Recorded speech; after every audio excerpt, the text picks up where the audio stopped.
Motherhood. 1 minute, you're mom of the year.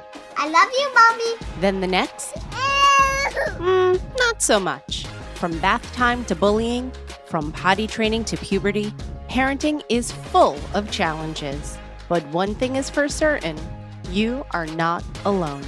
Welcome to Modern Mom Probs. I'm your host, author, mother, parenting expert, Tara Clark. Join me while we tackle today's modern mom problems. Welcome back to Modern Mom Probs. I'm Tara Clark. I'll be your host for this episode and your guest. That's right, it's just me today. I'm flying solo. So today's topic is modern mom problems. Now, I know what you're going to say, Tara, isn't every episode about modern mom problems? And yes, you are right, that's true. But in addition to being the name of the show, I recently polled my Instagram followers with this question. What is one modern mom problem you're currently dealing with? Now, it's a loaded question because depending on their season in life, moms and parents in general contend with a lot of different issues. The answers ranged from affordable healthcare to being a single mom to the housing market to even co-parenting with a jerk. But one answer kept popping up over and over again, and that was screen time. Screen time and teens, screen time and mom guilt, getting your kids off screens without having to entertain them 24/7. So naturally, this topic begged to be addressed, and this episode was born. So in this episode, we're going to break down screen time, its benefits and risks, and some tips on how to live in harmony with your devices. Because you and I both know they're not going anywhere for a while. As someone who's on screens a lot for work, I understand both the draw and the struggle. The appeal of letting your child play on the iPad while you finish up some work on your laptop. And then the struggle of having him finish up what he's doing in order to eat dinner or brush his teeth or just about anything to continue on with his day. And as I said before, I should really start by saying that screen time is a major issue in our house. I work from home, and my 9-year-old son, when he's home, he and I often sit side by side and we work on our respective devices. It's sort of like parallel play, which is something that younger children and toddlers tend to do a lot of. It's great for a while, and it really can be a bonding experience for both of us. Sometimes I'll show him an article in the news, or I'll ask him if something's funny. He'll show me something that he's working on and say, hey, check out my Minecraft world or this thing that I'm doing in Roblox. And it really is a nice way for us to be together and bond while still getting our own individual screen time. But sometimes, once it's time to wrap up, the screen fiend rears its ugly head. So what's the screen fiend, you ask? It's something that I've coined myself. The screen fiend is a personality change that I see when screen time has to come to an end. I'm curious if it happens in your house too. The screen fiend is what I like to call like the crying, not wanting to hand over the device goblin that sort of rears its ugly head, and then it becomes a power struggle dynamic between you and your child to hand over the device and, like I said, sort of adjust and come back to reality. To combat the screen fiend, it's really important to set boundaries and to communicate with your children about their screen usage. So when I was researching and writing my book, I had reached out to clinical psychologist Rebecca Kennedy, PhD. Now, if that name sounds familiar, it's Dr. Becky before she officially became the Dr. Becky that we all know and love. And so when I was interviewing her for, like I said, researching my book, she had offered this incredible advice. So I'm going to share a little bit of this advice from you. It's, like I said, it's found in my book, and Dr. Becky is always a wealth of information. So here are the 7 strategies for managing screen time to reduce meltdowns. Number 1, clarity. When we tell our children what to expect, they have an easier time with the transition. So if we tell our children, okay, yes, you can have some screen time, but wait, I'm not going to hand it over yet. Let's talk about how long, and we can pick an end time so we know what to expect. So your children could be active participants in electing how much time that they feel comfortable with using today. It's so much better than saying, yeah, sure, you could use your iPad. And then, an hour later screaming at them like 5 more minutes or you're done or that's it. We want your children to be an active participant in setting their own boundaries. So number 2, emotional vaccination. Before you start the screen time, pause and think with your child about how ending it will feel. Because when we predict our toughest feelings, our body feels more in control than when those feelings arrive. So also, if we could think about cutting out some of the screen time ending protests with our kids with sort of some laughter and some lightness, then we could all wind together and connect in a more meaningful way. And for number 3 is wishing. So it's important to reframe our child's complaint as an unfulfilled wish and to sort of speak to that wish. So you could say something along the lines of, ugh, you really wish that you could have another show, right? Or, you wish you could make screen time decisions for yourself, huh? When we do that, our kids feel seen, that we recognize and validate their wishes. Number 4 is remember family jobs.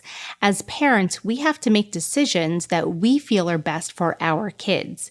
Our children do not have to like these decisions, but when our kids don't like things, it's their job to express their feelings. It's our job as caregivers to be consistent in our boundaries.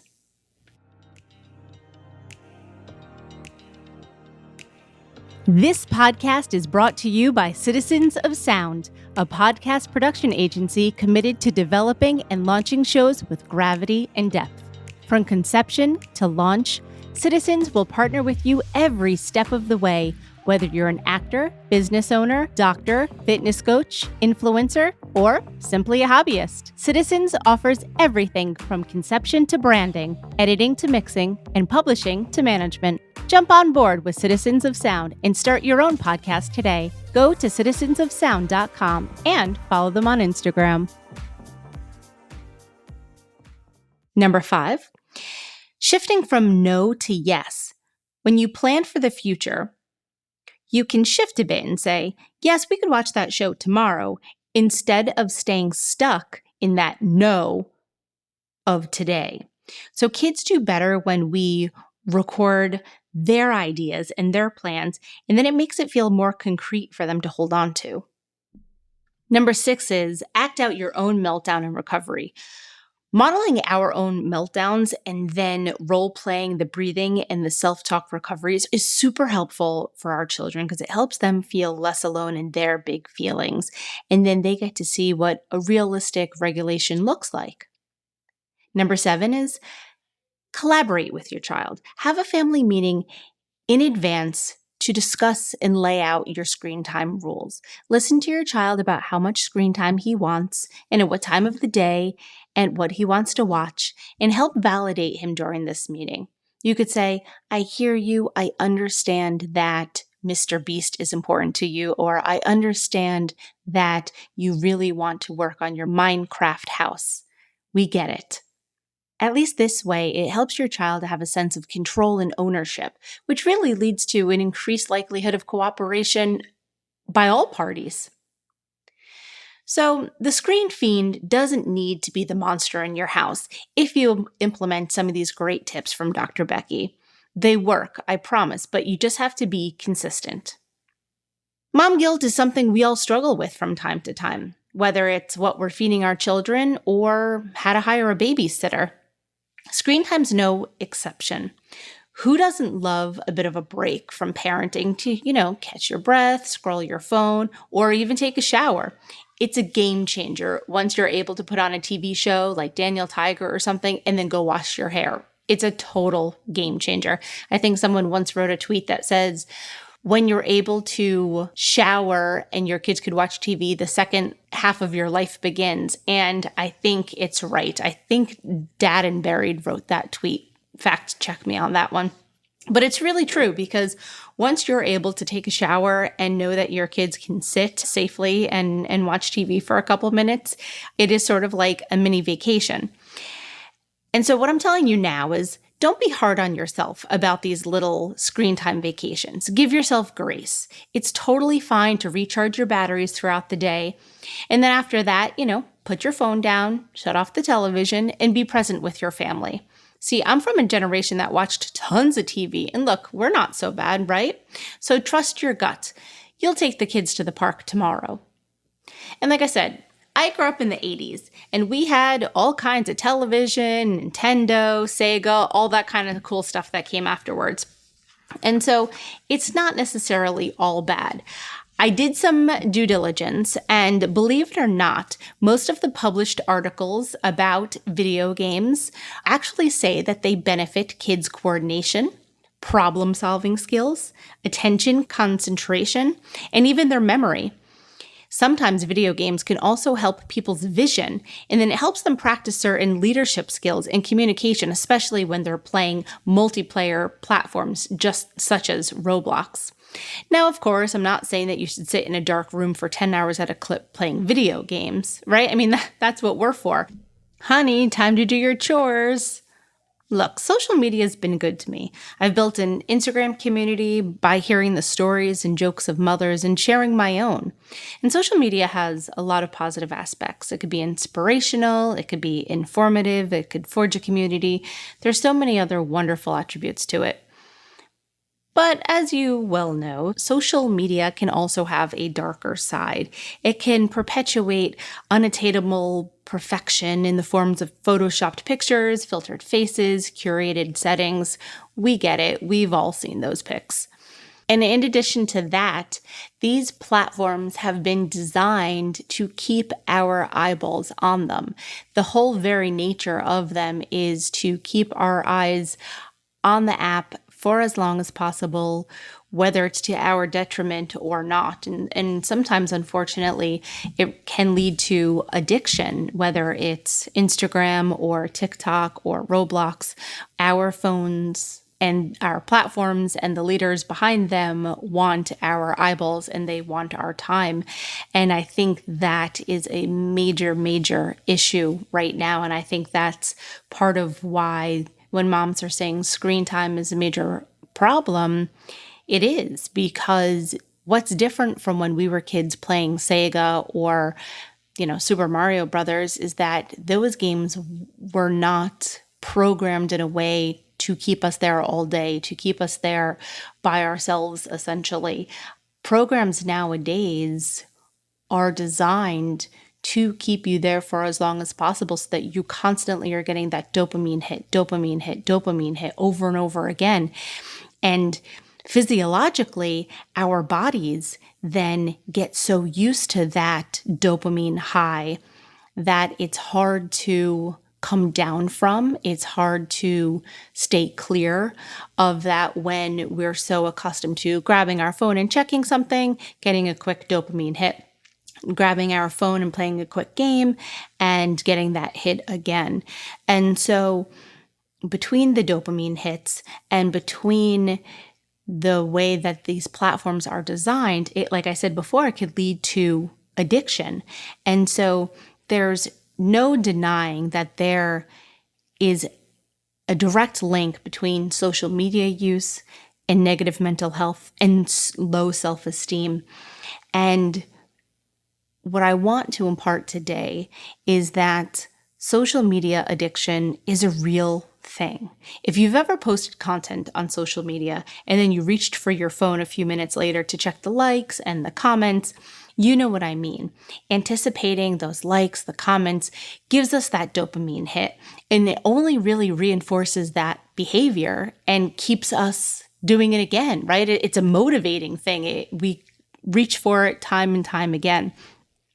So since smartphones and social media clearly are not going anywhere, it's up to us, the users, to modify our behavior. So it's like, what are some of the things that we can do to live in harmony with our phones, in harmony with social media? And so as a heavy social media user, I understand the all-encompassing pressures and pings and notifications from these platforms.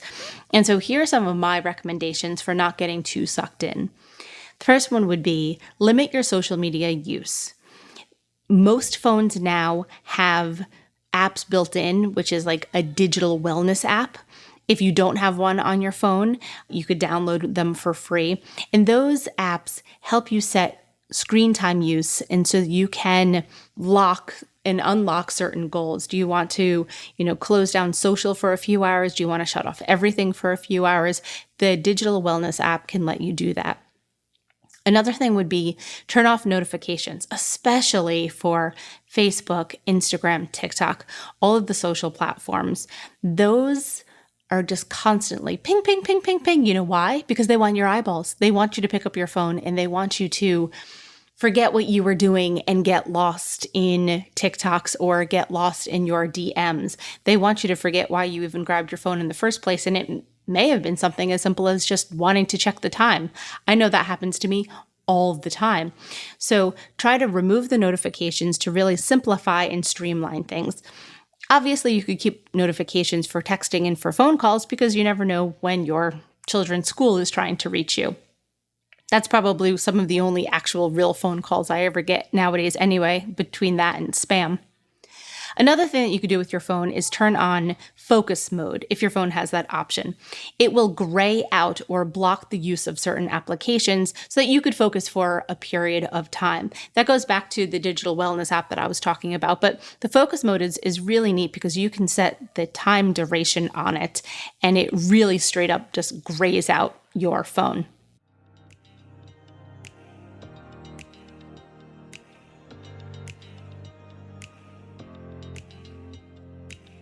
This episode is brought to you by Modern Mom Style Box. Upgrade your wardrobe and enjoy unlimited styles for just $60 a month. Modern Mom Style Box is the first rental clothing subscription designed exclusively for moms and moms-to-be. Get started today with a free trial. Use promo code PTO. Another thing would be charge your phone in a different room from your bedroom. It will reduce your temptation to grab and grab and grab it again. When you go to bed at night, don't keep your phone on your nightstand. Put it somewhere further, maybe keep it in a different room altogether, keep it in the kitchen. Don't keep it where you're going to be scrolling at midnight or 1 a.m. Another thing to protect your mental health is unfollow accounts that make you feel less than or are obviously detrimental to your mental health. And don't hate check on other accounts either. Hate checking is similar to doom scrolling, but it's hate checking is scrolling through the accounts of people that you secretly loathe. You're frenemies with them, sort of. You're better than that. Keep it moving. Unfollow. Fill your feed with things that bring you joy. So last thing would be, social media is intended to be enjoyable, right? So if you find yourself not enjoying it, take a digital detox for a few days, a week, a month, forever, for all I care. And as hard as it will be, honestly, it really does wonders. Don't worry, there's always time to learn the newest viral trending dances or trending audios. You can't put a price on your mental health. And I often say that your mental health shouldn't be impacted by the opinions of others. And I recently saw a quote that I loved, and let me see if I'm going to get it right. And it is, life is too short to worry about what people who exist in a free app in your phone think of you.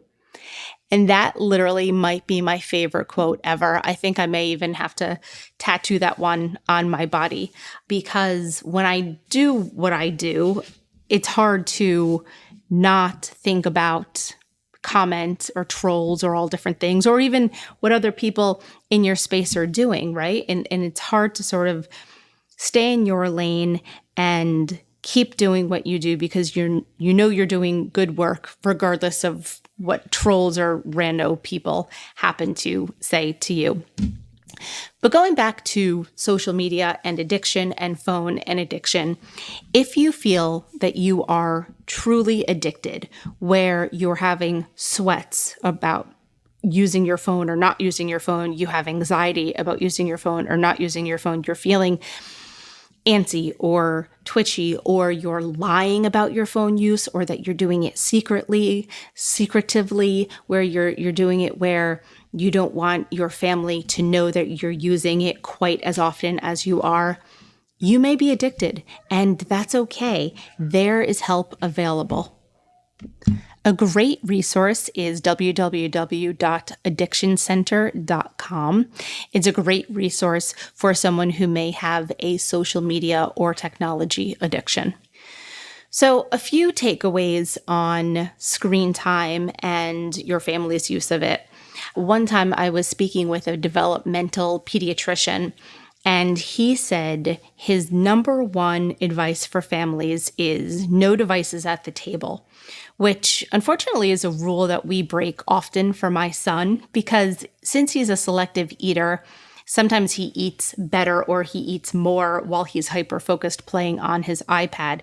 Now, I know that directly goes against what the pediatrician said, but because one should be focusing on their meal and on the food and mindful eating. But at the same time, I still want my son to be able to get the calories and sit down long enough to be able to finish his meal. So it's sort of a slippery slope with that in our family. But my takeaway would be for you, no devices at the table if you can help it.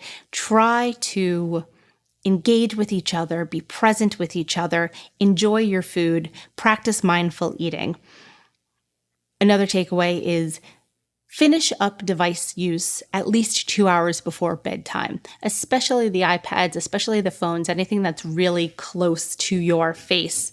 Obviously, television shouldn't be used 2 hours before bedtime, but sometimes we like to watch a movie before bed, and we practice family movie night on Friday nights. And so that's not quite 2 hours before bedtime, but hey, look, nobody's perfect, right? As I mentioned before, another takeaway would be don't keep your device near your bed at night. Leave it on a dresser, leave it in the kitchen, leave it anywhere where you're not going to be scrolling it at 3 o'clock in the morning. And my last and most important takeaway, and it is sort of our motto for our family, is people are more important than screens. And I'm going to say that again. People are more important than screens. From a very early age, I always taught my son that if someone's speaking to you while you're on your iPad, I know it's hard to transition, but you have to stop what you're doing and you have to look at the person and you have to make eye contact and you have to acknowledge them, because people will always come first. The games and the videos and the iPad nonsense will always be there, but our grandparents will not always be there. We will not always be there. And so it is so important to acknowledge people first. So that's my experience with screen time. And it's a work in progress. It's a juggling act for my husband, my son, myself, but we're going to get through it together. And I'm curious to hear about your experiences with screen time in your family as well. I hope you enjoyed this episode of Modern Mom Probs. I'm your host and your friend, Tara Clark. Thanks for listening.